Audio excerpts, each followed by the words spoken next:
సహజాతీతమైనది. William Branham జీవిత చరిత్ర. మొదటి పుస్తకము బాలుడు అతని లేమి. 9వ అధ్యాయము అతని చివరి అవకాశము. 1930 నుండి 1932 వరకు. విలియం బ్రెన్హామ్ తన 20వ సంవత్సరంలో ప్రవేశించి ఉండగా అతడు ఎక్కువ డబ్బు తీసుకుని వచ్చుటకు వెళుతూ ఉండగా రోడ్డు మీద పడిపోయి అపాయము జరిగింది. ఒక దినమున అతడు హార్లీ డేవిడ్సన్ యొక్క మోటారు సైకిల్ను అడిగి తీసుకున్నాడు. ఒక గులకరాళ్ల రోడ్డు మీద వెళుతూ స్పీడు తగ్గిస్తూ ఉండగా అది కంట్రోలు తప్పి ప్రక్కన ఉన్న మల్ల యుద్ధము నేర్పు ట్రైనింగ్ క్యాంపు ముందు గుంటలో పడింది.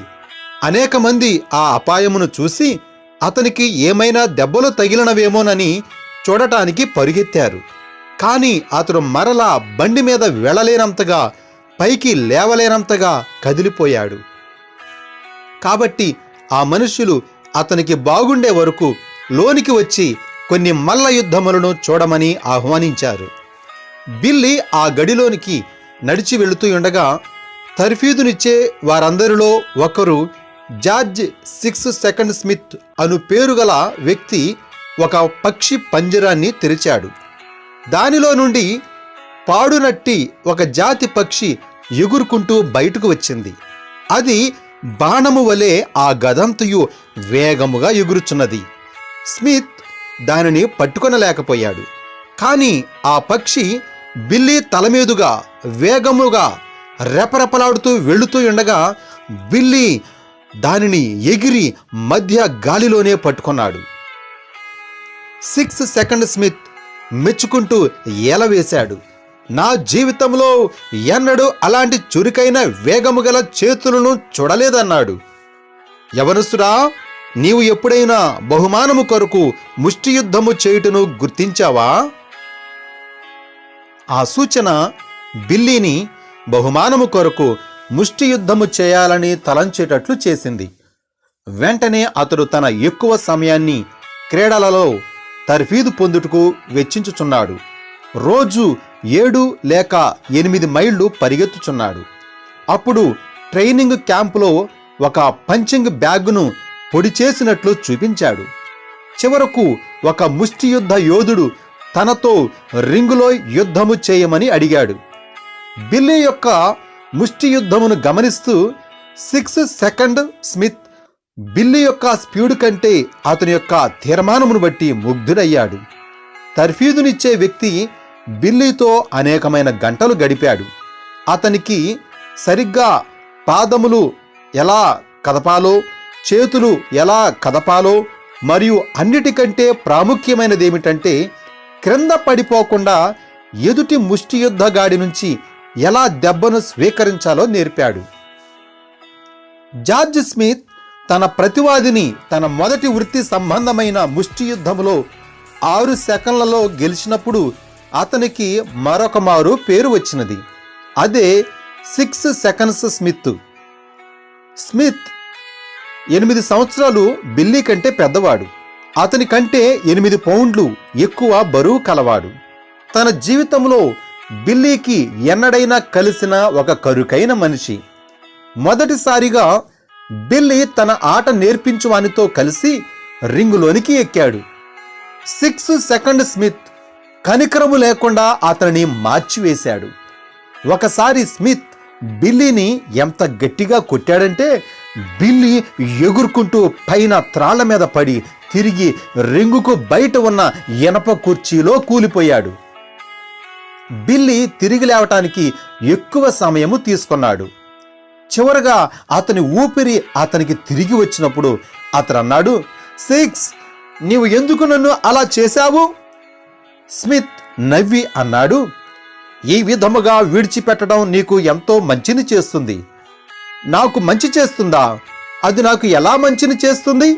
నీవు దరిదాపు నన్ను చంపివేస్తున్నావు. చూడు బిల్లీ, నీవు భౌతికముగా ఎంత కరెక్ట్గా ఉన్నప్పటికీ నేను లెక్క చేయను. ఏ సమయంలోనైనా నీవు కొట్టబడతావు. అది నీ దేహంలోని క్రమమును దెబ్బ కొట్టి నీ గుండెకు రక్త ప్రసరణ అందకుండా ఆపివేస్తుంది.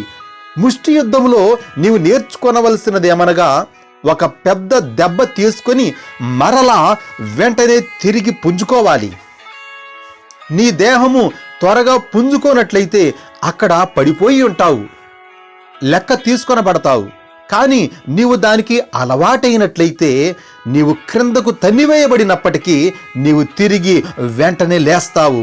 కాబట్టి ఆ రీతిగా నేను తర్ఫీదు ఇస్తాను.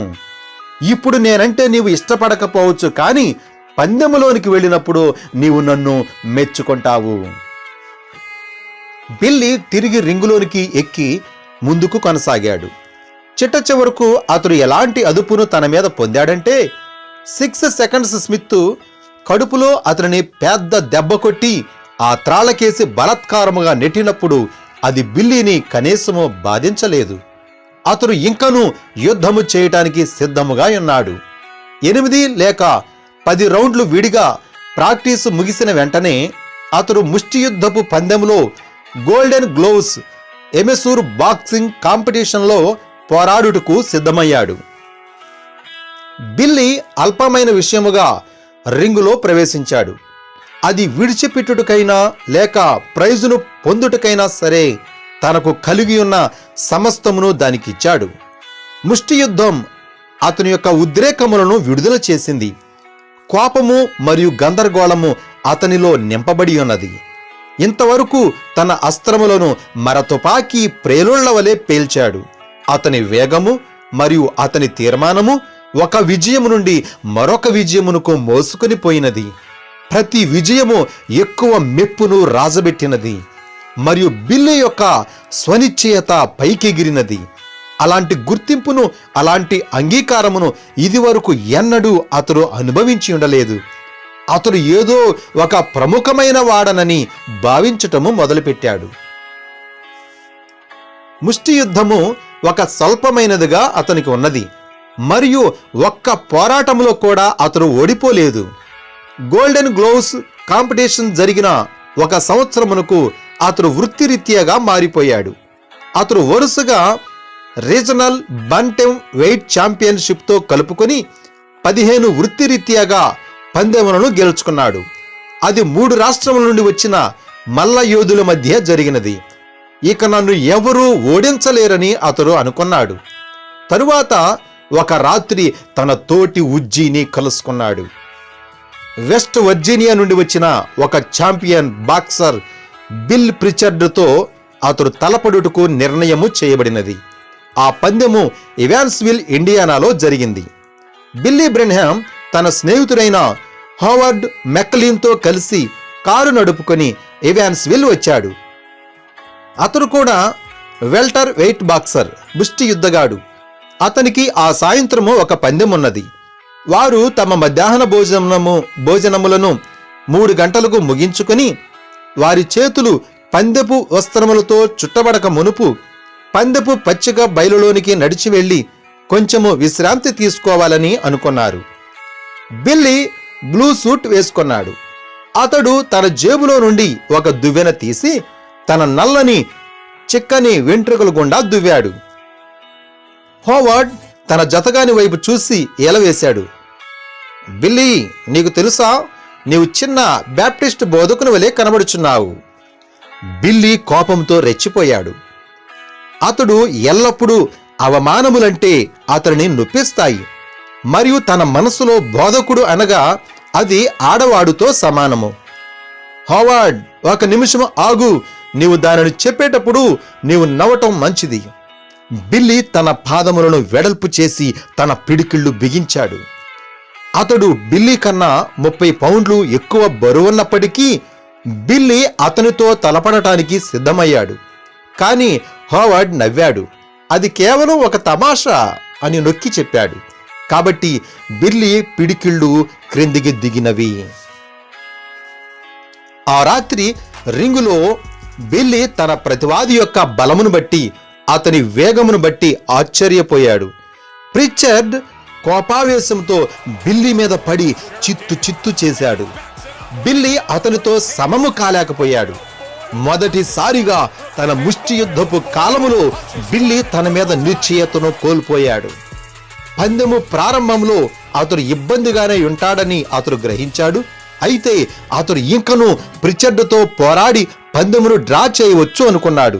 కానీ పోరాటము కొనసాగుతూ ఉండగా బిల్లీ ఎడతెగని దెబ్బలు భరించాడు. చివరకు ప్రిచర్డ్ అతనిని చంపివేస్తాడని ఆశ్చర్యపడినాడు. పోరాటం యొక్క అంతంలో బిల్లీ రౌండ్ల మధ్యలో తన స్టూలు మీద కూర్చున్నప్పుడు అతడు పైకి కప్పు వైపు చూసి నెమ్మదిగా ప్రార్థించాడు. దేవా, ఈ పోరాటంలో నీవు నన్ను బ్రతకనిచ్చి బయటకు తెచ్చినట్లయితే నేను నీకు వాగ్దానము చేయుచున్నాను, నేను ఎన్నడూ ముష్టి యుద్ధము చెయ్యను. ఆ రాత్రి తరువాత బిల్లీ ఎన్నడూ బాక్సింగ్ రింగులోనికి ఎన్నడూ ఎక్కలేదు. విలియం బ్రెన్హామ్ 1931వ సంవత్సరం ఆకురాలు కాలంలో ఒక దినమున న్యూ ఆల్బనీ గ్యాస్ వర్క్స్ దగ్గర బిల్లీ మీటర్లను రిపేరు చేయుచున్నాడు. గ్యాస్ ఎక్కడ లీక్ అవుతుందని వాటికి పరీక్షించుచుండగా ఆవిరులు బయటకు వచ్చి అతని పంచేంద్రియములను ముట్టడించినవి. అతడు నేల మీద పడి కొట్టుకొనుచుండెను. ఈ అపాయం యొక్క తరువాత ప్రభావములు అతనిని ఎడతెగకుండా బాధించుచుండెను. అతనికి తలనొప్పి వచ్చినది. అతని చూపు మందమైనది. భోజనము చేయుటలో కూడా ఇబ్బంది ఏర్పడినది. మరియు జీర్ణరసములు అతని గొంతుకు దగ్గరకు వచ్చి అతని నోటిని మండించెను. అతని యజమాని అయిన పబ్లిక్ సర్వీస్ ఇండియానా కంపెనీ వారు లూయిస్విల్ కెంటకీలో ఉన్న అనేక ప్రఖ్యాతిగాంచిన వైద్య నిపుణులు వచ్చి అతనిని పరీక్షించినట్లు అతనికి డబ్బు చెల్లించినది. కానీ ఈ డాక్టర్లు అతని ఇబ్బంది తొలగించుటకు చిక్కులను కలిగి ఉండిరి. ఎన్నో పరీక్షలు జరిపిన తర్వాత వారు చివరగా అతనికి ఆంత్రప్రదాహ రోగము, ఎపెండిసైటిస్ అని వారు ఊహించారు. అది బిల్లీని ఆశ్చర్యపరిచినది. ఆ నొప్పి అతని కడుపులో కేంద్రీకరించి ఉన్నది.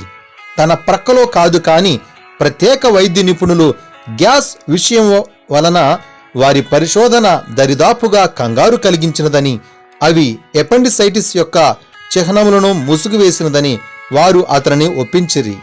అతని ఎపెండిక్స్ కాలిపోయినది. దానిని బయటకు తీయాలని వారు గట్టిగా చెప్పారు. ఇష్టము లేనట్లుగానే బిల్లీ వారు ఆపరేషన్ చేయటానికి ఇష్టము పడ్డాడు. కానీ వారు మాత్రము ఒక స్థానిక మత్తుమందు డాక్టర్ను ఉపయోగించినట్లయితేనే నేను ఒప్పుకుంటానన్నాడు. తన 14వ ఏట మర తుపాకీతో తన కాళ్ళు ప్రేలిపోయినప్పుడు వారు ఆపరేషన్ చేసినప్పటి భీతి గొలిపే జ్ఞాపకాలను అతడు కలిగి ఉన్నాడు. ఆ సమయంలో అతడు దరిదాపుగా మత్తు నుండి బయటకు వచ్చుటకు ఇష్టపడలేదు. ఆ భయంకరమైన అనుభవమును అతడు ఎన్నడూ మర్చిపోలేకుండెను. అతడు నశించిన వారి ఆత్మలు ఉండే స్థలము గుండా వెళ్ళాడు. అక్కడ చీకటి, పొగ, ఒంటరితనము మరియు ఆ భీకరమైన ముఖములు అతడు ఎన్నడూ ఆ స్థలమును మరలా చూచుటకు ఇష్టపడలేదు. నరములు కంపించిపోయి భయపడ్డాడు. ఆపరేషన్ చేసే సమయంలో తన యొద్ద ఎవరైనా ప్రార్థన చేయుట ఎరిగిన వారు తన ప్రక్కన ఉండాలని అతడు కోరి ఉన్నాడు. కాబట్టి అతడు స్థానిక ఫస్ట్ బ్యాప్టిస్ట్ చర్చి యొక్క పాస్టర్ తన ప్రక్కన నిలబడాలని అతడు కోరి ఉన్నాడు. అపెండిక్స్ విజయవంతముగా తొలగించబడినది మరియు బిల్లీ తన గదిలోనికి చక్రాల కుర్చీలో వచ్చి ఉన్నాడు. హాస్పిటల్ బెడ్ మీద పూర్తి స్పృహతో పండుకొని ఉండగా ఆ నిమిషంలో అతని నాడి బలహీనమైపోవుట బిల్లీ గ్రహించాడు. అతడు నర్సును పిలవాలని ప్రయత్నించాడు. కానీ అతని స్వరము గుసగుసలాడినట్లు ఉన్నది మరియు అతని చేతులు కదులుటకు ఎంతో బలహీనముగా ఉన్నవి. అతని యొక్క శ్వాస పైన ఉన్నది. అతని గుండె చప్పుడు నిమ్మళమైనది. చివరకు అరుదుగా అది కొట్టుకున్నట్లే లేదు. అతడు అనుకున్నాడు, ఇది మరణమా? నేను వెళ్ళిపోవచ్చున్నానా? గదిలోని వెలుగు మసకగా ఉన్నది. గోడలు చెదిరిపోయినట్లయింది మరియు నీడల వలె చెట్లు ఆకారము చేసుకున్నాయి. అతడు చల్లని చీకటి అరణ్యంలో ఉన్నట్లు కనబడింది. అక్కడ నుండి కొంత దూరంలో గాలి వీచుచున్న శబ్దము మెల్లగా ఎక్కువైనది. అతని వైపుకు వచ్చుచున్నది. బిల్లీ మనస్సు మేల్కొని భీతి చెందినట్లయినది. ఇది మరణము నన్ను తీసుకుని వెళ్ళుటకు వచ్చుచున్నది. అతడు ప్రార్థించుటకు ప్రయత్నించాడు, కాని అతనికి మాటలు దొరకలేదు. దగ్గరగా, ఇంకా దగ్గరగా ఆ గాలి వచ్చినది. చివరకు ఆ గాలి ఒత్తిడికి చెట్లు కొమ్మలు కదిలిపోయినవి. ఇప్పుడు అంతా మారిపోయినది. చీకటిగా ఉన్న అరణ్యము అదృశ్యమైపోయినది. మరియు బిల్లి ఒక పెద్ద వెండి బూరగు చెట్టు నీడలో నిలబడి ఉన్నట్లు కనుగొన్నాడు. చిన్న బాలుడుగా ఉన్నప్పటి నుండి ఆ చెట్టు అతనిని ఎంతో భయపెట్టినప్పటి నుండి ఆ చెట్టు సమీపమునకు వెళ్లకుండా అతడు తప్పించుకునేవాడు. గాలి స్థావరమైనట్లుగా మరియు నొక్కుచున్నట్లుగా ఉన్నది. అది ఒక దినము వలె 99% తేమయున్నది. గలగలమనుచున్న ఆకుల శబ్దము